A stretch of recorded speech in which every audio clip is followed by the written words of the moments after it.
Let's pick up that point forward with Rahul Shah as well. Rahul, do you believe that banks which have been underperforming in the last leg of the market move could be the performers now? And would you then bet big on, say, an HDFC bank, an ICICI bank, or even the PSBs for that matter? Hi, good morning. I think, as you rightly said, I think if you look at the earnings of the Q1 and what we see we make out of this entire basket, if we look at it, I think the performance was good. Only thing where the costs have gone higher for them. But I think if you look at the loan growth portfolio across the sector, be it the retail, be it the MSME, be it the corporate book. So if you look at for most of the banks, private banks as well as the PSUs. So I think this has been the case for most of them. Secondly, I think what has happened is that asset quality is improved in all the banks. So I think except for Bandhan, I think all other banks are the asset quality is improved. So my sense is I think when we have a markets going higher and higher, and if we are looking at some kind of the risk versus reward kind of strategy, and where we see that the limited downside in most of the banks. And I think this typically last year and a half, we've been seeing the good credit growth and the numbers have been pretty strong, quarter on quarter upbeat on most of the banks. So my sense, I think the entire banking should do well. Yes, the preferences starts with HDFC Bank, no brainer. The stock has underperformed 3-4 years now.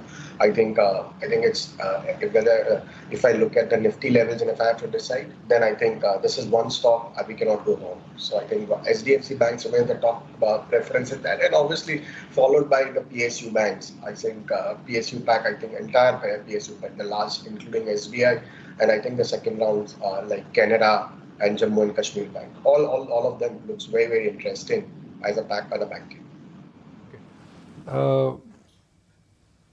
Why are railway stocks down? How much more can they fall? And would you avoid railway, defense and power stocks right now? Rahul Shah. So I think railway stocks, I think if you see that we had a fantastic run-up. So I think if we look at an entire theme, I think entire defense as a theme, or if you look at this entire railway segment as a theme, yes, the orders by the governments, and I think that the stocks have done well, but now I think there could be some break. So the stocks have run up quite sharp. So maybe I think there could be a halt in these things for the entire railway pack. Secondly, I think power stocks, I don't think so. There could be there's a temporary jerks. I think we've seen that markets had got a fancy, and we have seen that a lot of power names did quite well. So maybe this is just a halt, but I personally feel that I think still overall the growth stock for the power as a sector in India will remain strong. So maybe PSU pack NTPC remains the top bets. Valuations are reasonable, and after a long multi-year, if you look at the stock has started performing. So I think I remain positive in the entire power sector. So top preference NTPC followed by I think Tata Power and JSW Energy. Okay, that's the take coming in on which way some of these power and frenzied railway and defense names could actually head. Let's take a look at some of the other movers in trade. And, we've been highlighting what the brokerages have been saying about Star Health, what the call is on Bata as well. Nuvama has initiated a buy, like we earlier highlighted, on Star Health with the price target of 770 now. So that's going to be one stock which is going to be in focus. And then, of course, there's Bata as well, wherein there are concerns about the valuation that you're seeing on the stock right now. Citi says that the company has only lost the market share. It's a 0% volume CAGR over the past decade that they've posted, and the consensus estimate already factors in the 17% revenue CAGR that they claim to be posting.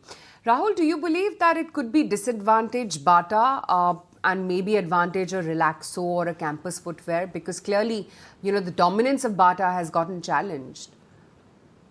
No, but my preference still will remain with Bata. I would not go with Relaxo or something. So I think I don't think so. The earnings were good for Relaxo, so I would avoid Relaxo for sure. Bata, I think obviously the stock has done nothing in terms of the overall performance if you look at it last couple of years. But I think if someone wants to remain in this segment, then I think Bata would have a preference.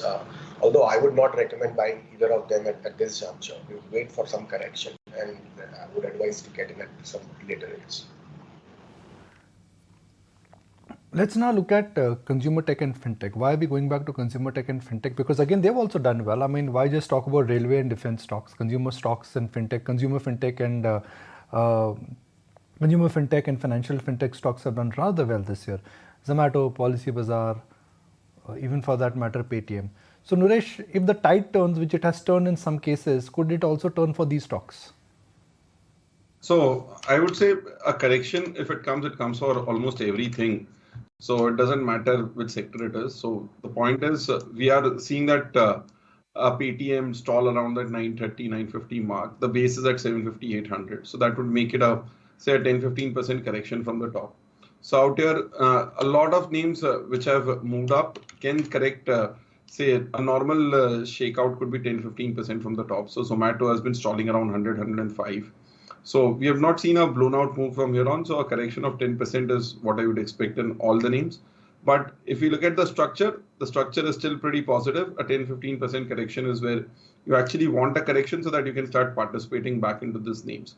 So the structure is positive for the whole new age tech companies. We went through 8 to 12 months of a bottoming. We've gone through a 3 months of trend. We could go for a few weeks of a correction. Kunal, where in this market would you want to add positions? Or would it be an obvious one, IT and banks? Yeah, I think as of now, banks and IT, because you will have to probably play defensive when the market gets into a sell-off mode. And Aisha, it's very difficult to try and figure out just prior to the start of a corrective wave that how far can this correction last. Now, for example, if in the next couple of days, if most of the leverage positions go out of the market, then we could probably see the corrections settle a lot more earlier than what one would probably anticipate. But if the leverage positions, they don't kick out, and you see these leverage positions still there in the markets, then the sell-off could be a bit more aggressive for these stocks. So it's very, very difficult to try and anticipate which kind of market texture would play out going forward. So the first port of call is shift back towards defensives or the large cap names, the one that is the one space, or many of the spaces where the correction has already happened in the last 2-3 months. Take, for example, the FMCG space. I think the likes of HUL, Britannia, ITC, etc. These stocks have already corrected by 15% to 20% on an average from their June-July highs for themselves, which means that there could be a lot more higher degree of cushion into these stocks going forward. Even the IT names, for example, the large cap ones specifically, there could be a strong case that with many of the stocks breaking out of their multi-month highs, we can expect that this momentum would at least sustain, if not build, largely for many of these stocks. And even for the private sector banking names, view would be very similar. Okay, that's the take coming in on some of the IT names. But I also want to discuss furthermore what was happening within the liquid universe yesterday. Look at the crack that you saw on names like a BHEL, for instance. At the peak of the day, it was down about almost 11% or so, and finally shutting shop in excess of a 10% cut there. There was Indiabulls Housing, which lost another 9.5% in trade. REC was down about almost 8.5%. There was GMR Infra, which cracked quite a fair bit, about an 8% downtick coming in there. And some of the metal names led by Hindustan Copper, that saw a fall of about almost 8% or so. Rahul, within the cap goods space, and I'm going to keep L&T out of this gamut, but a BHEL, for instance, A, your thoughts on the same, and B, if the stock corrects further, would you look to add positions or even buy afresh? So I think if you look at the entire PSU as a basket and maybe including the caps and power stocks and the few names which you mentioned like REC and all. So I think in the entire space, they would run up also quite sharply. And I think there's a lot of speculative element which happened, and if you see that volumes were gone higher, and that is what we saw, some kind of liquidation yesterday with the correction in the mid-cap index as well. So I think that's one part of it. Second, I think if we look at the entire cap goods as a place, so I think my preference would be more on the terms of the private players, rather than BHEL. So maybe at this price, I would avoid BHEL. Maybe at correction, I would look at it for a longer term play. But if I have to look at something like Siemens or something like ABB, though the valuations are expensive, but I feel that there will be a safety and the risk versus reward would be quite favorable from here. So I think again, here the returns could be also a very moderate kind of a return. The stock has done well, so I think these are only 12-15% compounder from here. So that is what it looks like. So my sense is, I think again, Siemens and ABB remains the top bets in that entire sector. Nuresh and Kunal, let's spend some time here now. Everybody wants to know the following questions. Question number 1, Nuresh, within the ranked or within the outperforming sectors, defense, railways or shipbuilders, not that the tide has turned, which is the weakest one and which is the strongest one? Which is one stock you will not buy in the decline, and which is one stock you will buy in this decline? Nuresh. So I would not be buying, say, railways as first, then defense. A lot of these names which went up the most, the smaller cap names, a lot of names like small cap names, Zentech, Aventel, etc. In shipyards, Mazgaon Dock, which has moved the most, would not be a buy. Same is the case with the GRSE, which has moved up of late. So I would not be buying any of these names as of now. So generally, if you had a 6x move, 3x move from the top, a correction could go all the way to 30% also. A minimum correction should be 15 to 20% from the top.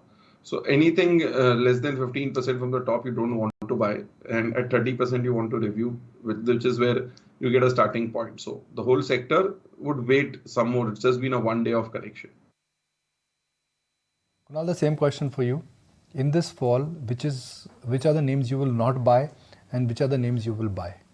So railways, defense, power, and especially the ones which have, the two-digit stocks from the power space, all of those stocks is something which I would definitely not buy. In fact, I've not bought it in the previous rally as well. But even in this phase of correction, I would anticipate that the correction would be very sharp for these stocks. Even the likes of railways and defense, I think that they've gone through just the first couple of days of correction for these stocks, and I believe that they've not yet retraced to their 50-day moving average. That should be the least retracement which should happen. Now, in terms of the stocks which I would look to buy, maybe the real estate stocks, if they come back towards a decent support zone, for example, the likes of TLF, Oberoi Realty, Anant Raj, if these stocks they come back closer to their 50-day moving average or slightly lower, then I think that could be an attractive proposition to go long. Okay, so very important. I just want to bring this point out for our viewers. Our technical experts are of the view that in this fall, the first fall, don't try and catch the falling knife. Don't do it.